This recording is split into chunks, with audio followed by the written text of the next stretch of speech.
uyu mwaka wa 2023 mperutse kukubona hagati mu nyanja, narakubonye mu kiyaga cya Muhazi, narakubonye nta wundi muntu wigeze ntabara, niwe nabonye, narakubonye, izina ryawe rishyirwe hejuru. Haleluya. Zaburi ya mbere. Mana turaguhimbaza, twemera yuko uri umwami. Haleluya, haleluya, data wa twese udashira, isi yose irakwambaza. Haleluya, haleluya, ni wowe wera dedede, mwami w'isi n'ijuru. Haleluya, haleluya, dore icyubahiro cyawe cyamamaye mu isi yose. Haleluya, haleluya, kandi abahanuzi bawe n'intumwa nziza za Yesu. Haleluya, haleluya, baguhimbaza nyamana, n'abishwe babaguhora. Haleluya, haleluya, haleluya, haleluya, torero ry'Imana. Ijwi ryanjye ntabwo rimeze neza, ngira ngo mwabyumvishe, ariko ntangiye ndirimba nshima Imana. Indirimbo ya 14 mu guhimbaza iravuga ngo Mana turaguhimbaza, twemera yuko uri umwami. Haleluya, haleluya, data wa twese udashira, isi yose irakwambaza. Haleluya, haleluya. Igitero cya kabiri, ni wowe wera dede, mwami w'isi n'ijuru. Haleluya, haleluya, dore icyubahiro cyawe cyamamaye mu isi yose. Haleluya, kandi abahanuzi bawe. Icya gatatu, kandi abahanuzi bawe n'intumwa nziza za Yesu. Haleluya, haleluya, baguhimbaza nyamana, n'abishwe babaguhora. Haleluya, haleluya. Igitero cya kane, n'itorero naryo nuko ryabera bo mu isi yose. Haleluya, haleluya, rikunda kugushimana na za ngabo zo mu ijuru. Haleluya, haleluya.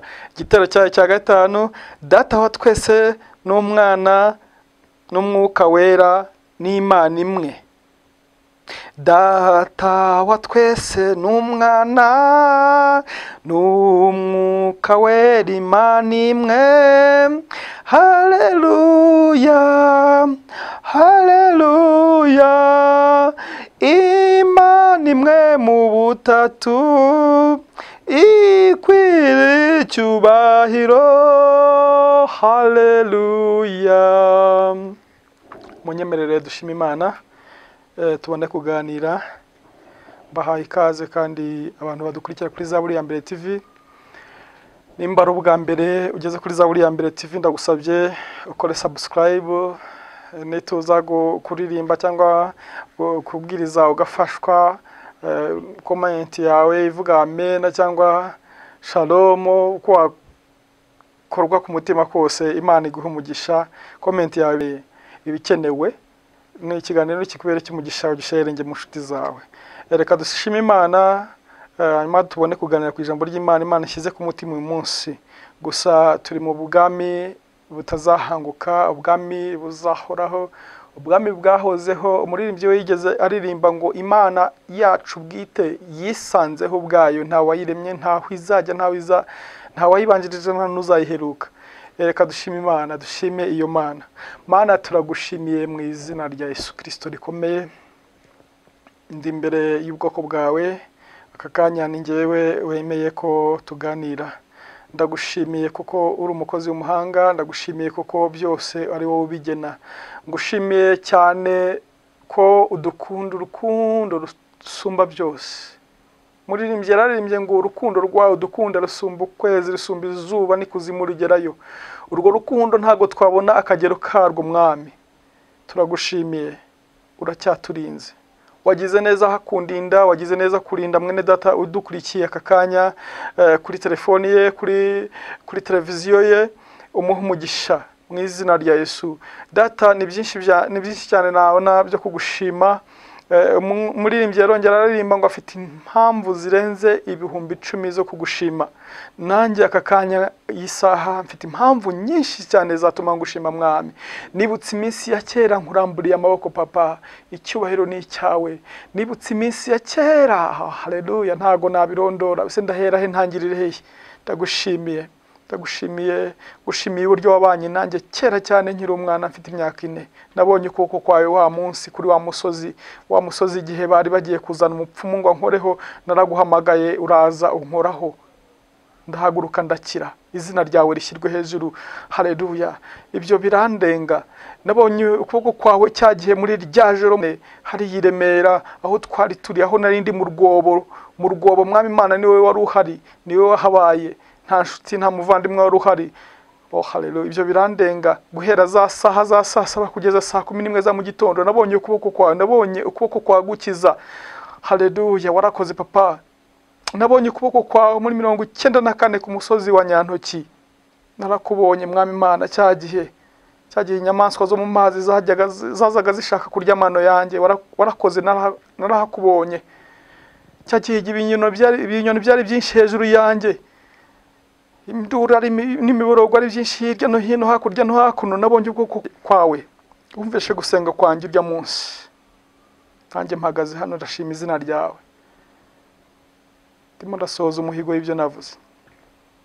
Umukozi mpango. Nabonye ukuboko kwawe cyagihe mu mpanuka ikomeye cyane. Ipanseze narakubonye, mu misazo ya Ruhengeri narakubonye. Mwami Imana, nabonye ukuboko kwawe, peyaje narakubonye cyagihe. Nabonye ukuboko kwawe cyagihe mpfa nkamara iminsi 3. Nabonye ukuboko kwawe cyagihe mwami Imana, nabonye ukuboko kwawe. Izina ryawe rishyirwe hejuru. Mperetse no kuboko n'ukuboko kwawe, mperetse kukubona uyu mwaka wa 2023, mperetse kukubona hagati mu nyanja narakubonye, mu kiyaga cya Muhazi narakubonye, nta wundi muntu wigeze antabara, niwe nabonye. Narakubonye, izina ryawe rishyirwe hejuru, haleluya. Narakubonye cyagihe mwami. Uyu muntu udukurikiye nawe afite ukuntu yakubonye, icyamugakora ku mutima wakibuka ko wamugiriye neza, akibuka aho wamukuye mwami, agafatanya nanjye tugashima izina ryawe. Uri umukozi w'umuhanga. Nabonye ukuboko kwawe iri joro, ibyo wanyeretse, ibyo nzi n'ibyo ntarinzi byose nabonye ukuboko kwawe. Wahabaye Imana, wagize neza kuturinda. Haleluya, dushima izina ryawe, haleluya. Ibi twasamira ni byinshi. Nabonye ukuboko kwawe igihe cyagihe abanzi bari bangose. Haleluya, warahabaye mwami. Nabonye ukuboko kwawe cyagihe amahembe yari yahagurutse yasheze. Nabonye ukuboko kwawe Yesu shimwe. Ndumva mfite byinshi byo gushima izina ryawe. Nabonye ukuboko kwawe ndi muzima. Nabonye ukuboko kwawe ntago mugaye. Nabonye ukuboko kwawe ndabasha gusoma Bibiliya bigakunda. Nabonye ukuboko kwawe. Nabonye ukuboko kwawe mwami. Nabonye ukuboko kwawe. Uyu munsi nabonye ukuboko kwawe. Ndacyashima izina ryawe. Uri umukozi w'umuhanga. Ntago twabona umwanya uhagije, ariko umuririmbyi dufite ibyiringiro ko tuzabona umwanya uhagije mu ijuru, mu gitaramo cyo mu ijuru hamwe n'abera, tukavuga uko wabanye natwe. Haleluya. Tuzavuga imyato, tuzavuga ukuntu wagiye ubahana natwe. Haleluya. Ngo abera bazajya batubaza ibanga twakoreshe kugira ngo tubashe kunesha iyi si. Mwami Imana, tubonye ukuboko kwawe mu minsi yashize. Haleluya, izina ryawe rishyirwe hejuru. Icyampa kaduhire iherezo ryiza mu izina rya Yesu. Uri umukozi w'umuhanga. Sinavuga byinshi birenze umwanya mfite, ariko nyemerere ndagushimye, nguhaye icyubahiro, ngukomeye amashyi nyagura ko nguba Imana. Uri umukozi w'umuhanga. Nyemerera agakanya n'ubu ngubu uzuganire natwe, kandi utuganirize ibivuye ku mutima wawe, bivuye mu bushake bwawe, ntabari giye ahubwo izina ryawe rishyirwe hejuru. Sengeye muvandimwe, tugiye kubana muri aka kanya, tugiye kuganira ijambo ryawe kugira ngo ubwiza bwawe bubane natwe muri Yesu. Mbisabye mu izina rya Yesu nizeye, amen, amen. Imana iduhana umugisha. Iyo ntureye gusenga nkibuka imirimo y'Imana, nkibuka kugira neza kw'Imana, hari igihe bindyohera nkumva nakwigendera nanjye. Ibintu byigeze kubaho kuri umugabo bita Enoke, abakora commentaire kuri Bibiliya bavuga ko ngo Enoke iyo yabaga ari mu murima ahinga, iyo yabaga ari mu mirimo ye ya buri munsi yamubeshagaho hano ku isi, ngo yabaga ari connected n'Imana, ari connected n'ijuru. Ngo umunsi umwe rero Imana iza kumusura ivuga iti reka njye kureba inshuti yanjye, nkuko yajyaga itembera muri Edeni Adamu ataracumura atarakora icyaha, ijya kumusura Enoki. Igenda imusuye, none Enoki ngo agenda yiganiriza, agenda yiherekeje, ikiganiro kiraryoha. Bashiduka binjiye mu ijuru. None binjiye mu ijuru, ngo Imana ibonye ko Enoki yageze mu ijuru, akabona ibyiza byaho, akabona ibihakorerwa, nagaruka ku isi ngo ashobora kumena amabanga. Nanjye iyo ndimo gusenga, iyo ndi mu bihe byiza, nkibutsa Imana gukomera kwayo, imirimo yayo yagiye ikora mu buzima bwanjye, mu buzima bw'abankikije, numva ijuru ryahumuye, wa mugani wabo barokore, nkumva ndi mu kindi kirere. Nshimye Imana iduhaye aka kanya keza cyane. Iyo Mana tuvuga, Imana ikomeye, izina ryayo ni Uwiteka. Abarundi bo bayita ngo ni Ndiho. Reka dusome ijambo ryayo mu izina rya Yesu. Turasoma mu gitabo cy'umuhanuzi Yesaya, umuhanuzi Yesaya ibice byaho 5, umurongo waho wa 8. Ni ijambo rigufi cyane ariko rivuze byinshi, uwarirambura bwakwira bugake. Umurongo wa 8 haravuze ngo, ndi Uwiteka niryo zina ryanjye, icyubahiro cyanjye sinzagihundi, n'ishimwe ryanjye sinzariha ibishushanyo bibajwe. Dore ibya mbere birasohoye, n'ibishya ndabibamenyesha, mbibabwire bitari byaba. Amen. Imana ishimwe cyane. Imana yacu ishimwe cyane. Imana nashimaga, Imana washimaga, ni Imana ikomeye, ni Imana yihagije ubwayo. Irivugiye ubwayo mu kanwa k'umuhanuzi Yesaya ngo, ndi Uwiteka niryo zina ryanjye, icyubahiro cyanjye sinzagihundi. Tujya tubona kenshi hano mu isi abantu barwanira icyubahiro. Icyubahiro cya hano mu isi kirashira. Icyubahiro cyo ku ntebe runaka, cyo ku myanya runaka, mu buyobozi runaka, cyo kirashira. Ndetse uzasanga n'umuntu cyashiranye icyubahiro cyo hano mu isi, ubuzima bwe kurushaho kuba bubi kurusha ubwa mbere. Ariko icyubahiro cy'Imana cyo umuntu yagihaye, kuko Pawulo yaravuze ngo, ubwo dukorana nayo ndabinginga tudaherwa ubuntu bw'Imana gupfa ubusa. Umuntu yahaye icyubahiro Imana, ikamuha ku cyubahiro cyayo. Uko abana bayo, nimba turi abana bayo, igibasha no kufata ku cyubahiro cyayo ikakiduha. Icyubahiro cy'Imana nicyo nkwifuriza aka kanya. Icyubahiro cy'Imana, icyubahiro kivuye ku Mana, itaha abanyabyaha, itaha batayizi, icyo nicyo nkwifurije umwanya. Icyubahiro cy'Imana aho uri, mu izina rya Yesu Kristo rikomeye, nuba connected n'ijuru, nibitandukanye n'itavuga Imana, nibitandukanye n'ibigirwamana, kuko Imana ni nyinshi. Imana ni nyinshi muri iyi si. Tubonye Imana nyinshi, abantu barabyuka bakiremera Imana mu bihugu bindi byo uretse mu Rwanda naho bararema Imana, ariko harabaziresenga. Ariko hari nko mu Buhinde umuntu arabyuka bitewe n'ikirere uko abona kimeze, akarema Imana, akavuga ati Imana ni Imana y'izuba, ni Imana y'imvura, ni Imana izandindira imyaka, ni Imana ni Imana runaka. Ariko Uwiteka Imana yaravuze ngo, icyubahiro cyanjye sinzagihundi, n'amashimwe yanjye sinzayaha ibishushanyo bibajwe. Nagira ngo nkwinginge aka kanya wimure ibigirwamana mu mutima wawe. Ibigirwamana bishobora kuba ibintu byinshi. Abantu benshi baze ko kujya mu bapfumu gusa, ariko kugira ibigirwamana. Abapfumu ni babi. Abapfumu ni babi, nta na communication mfitanye nabo, n'abakozi ba Satani, ntago tukorera mu bwami bumwe. Nzabaha ubuhamya umunsi umwe, abapfumu n'abagendemo igihe kinini cyane, ariko nta kiza cyabo, nta mbaraga bagira, n'izo bafite n'iz'ubugome gusa. Nta byiza bibavaho muri make. Ijambo ry'Imana riravuze ngo, Uwiteka niryo zina ryanjye, icyubahiro cyanjye ntago nzagihundi. Icyubahiro cy'Imana iyo yagushyizeho icyubahiro cyayo, nta kibasha kukunyeganyeza, ndakubwiza ukuri. Intebe waba wicayeho, ubuyobozi waba burimo, umwanya waba ufite hano ku isi wose, ufite icyubahiro cy'Imana. Icyubahiro cy'Imana kiri mu ruhande rwawe, ubwiza bw'Imana, intebe y'Imana igenda mu mutima wawe. ijambo ry'Imana rikongera rikamubwira ngo hahirwa abantu bafite inzira z'igisiyoni, ngo iyo bageze mu gikombe cyitwa Baka bajya bahahindura ahantu h'amasoko. Icyubahiro cy'Imana nikibana nawe uzagera ahantu bitashobokaga kubasha kwinjira, nugira cyo nakomanga bagukingurire mu izina rya Yesu. Nagiye mbona ukuboko kw'Imana mu gihe gitandukanye, na akantu wenda n'ubuhamya nabaho gatoya, nkinjira ahantu nshaka serivisi runaka, ariko nkabanza nkafata umwanya wo kubisengera, nkabwira Yesu ni Yesu, ngiye kwinjira hari ahantu hateye ubwoba, harakomeye, ariko mbere yuko nicara, mbere yuko mu mwanya nkicara, wowe ubanza rero wicara. Hari ahantu nigeze kwinjira umunsi umwe ngiye gusaba serivisi yari ikomeye cyane, kubera ubwoba bwo kwinjirayo no kutizera, numva nshidikanya, nakomanga gutya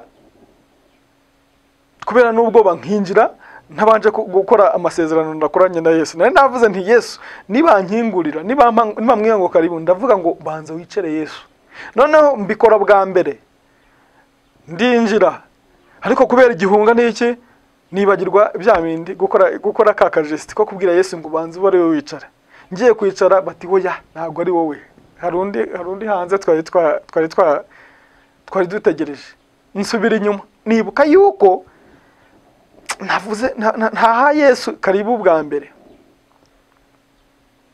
Ndongera ndavuga Mana nibongera kumpa umwanya ndabanza ndetse ubare we wicara. Bwa kabiri ndakomanga bati njira, ninjiye undi muntu aranyinjira naranderanja wakoraga aho ngaho, bati buretse tubanze tuvugane. Nsubira inyuma inshuro ebyiri, ku bwa gatatu ninjiye mvuga ngo Yesu ngo duri intebe banza wicare. Ndicara bampa serivisi nashakaga. Ngibyo ibijya bigendana natwe iyo dufite icyubahiro cy'Imana. Iyo icyubahiro cy'Imana kiri mu mutima wawe, byose birashoboka, aho ukomanze hose urakingura mu izina rya Yesu. Ndakwifuriza aka kanya, nimba utari wakira Yesu mwamwe n'umukiza, byaba bigoye, byaba binababaje, nimba utaramwakira, please ndakwinginze utere intambwe imwe dusengane. Nimba waramwakiriye wongere kumwikomezaho, wongere kumva icyubahiro cy'Imana kigendana nawe. Nta kindi, ntago bigoye, ni ibintu biri simple rwose, kumva ko ibigirwamana ukimika intebe y'Imana mu mutima wa muri wowe aho ugiye hose, nkuko Enoki yagendaga aho ari hose, yaba ari mu murima hinga, yaba ari mu matungo ye, akaba ari connected n'Imana, akaba ari connected n'ijuru, asenga Imana mu mutima we. Nawe biroroshye, nimba uri umushoferi aho waba uri hose ushobora kugenda drivinga, ariko umutima wawe nta handi wiyerekeye ku Mana. Ibyo bintu biraryoha. Nigeze guha umuntu ubuhamya nti iyo nteruye urugendo ngiye, nshobora kwicara mu modoka nimba nteze express, nkagira amahirwe nkabona umwanya mwiza wo kwicaramo. Akenshi mpita ntangira connected n'ijuru. Ushobora kuba ngendana nawe twicaye tuganira, ukajya kubona akanya gato mbaye busy kuntu, akenshi mba ndimo gusenga. Biba byiza rero igenda icyubahiro cy'Imana aho ugiye hose mugendana. Ndakwifuriza kugendana n'icyubahiro cy'Imana aho uri hose, mu rugendo rwawe, mu kazi kawe ka buri munsi. Enoki nk'uko twabibonye yasengaga iteka ryose, yabaga ari mu murimo w'Imana, yabaga ari mu murimo ye itandukanye, ariko nigite n'Imana yisengera, byatumye Imana imujyana mu ijuru adapfuye. Reka aka kanya nimba ari ubwa mbere wumvishe inkuru nziza ya Yesu Kristo, wumvishe ko icyubahiro cy'Imana kibasha kukuvana ahantu kikakujyana ahandi, kibasha kukuvana mu bwiza kikakujyana ahandi, usengane natwe. Ndagusaba kuza gusubiramo aya magambo, kuko ijambo ry'Imana riravuga. Reka dusome ijambo ry'Imana twumve ko rivuga. Abaroma ibice 10 murongo waho wa 10.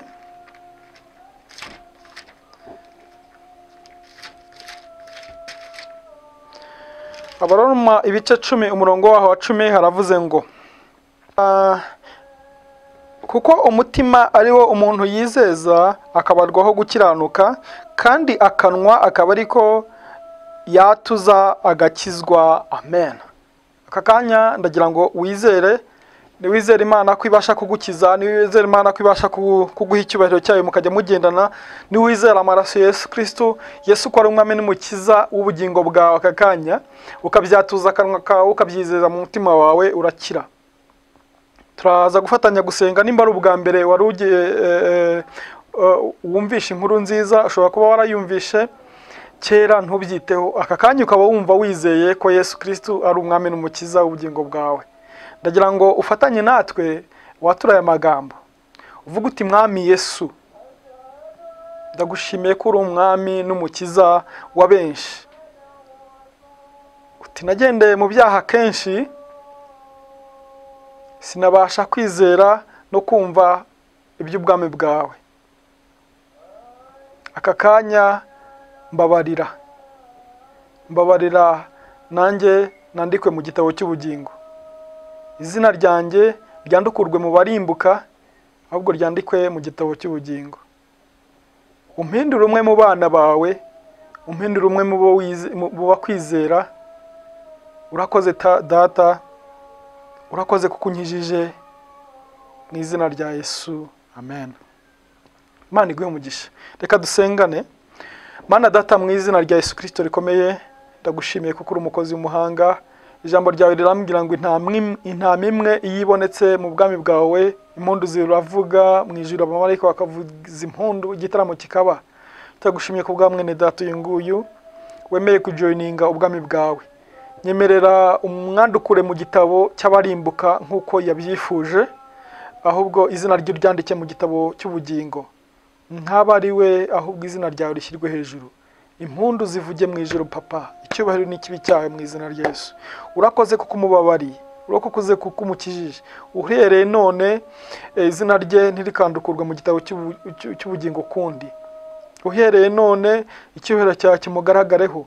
Uhereye none Yesu umubere umwami n'umukiza muri byose. Uhereye none kandi ndakwinginze kugira ngo umutandukanye n'abarimbuka, umutandukanye n'abandi.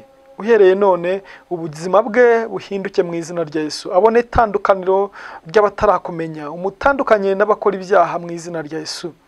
Dore hanze ibyaha birimo gukorwa ni byinshi, ariko uhereye none umuhe kwanga icyaha n'igisa nacyo, nagera naho gikorerwa hahunge mu izina rya Yesu, ahunge umuriro uzarimbura abanyabyaha.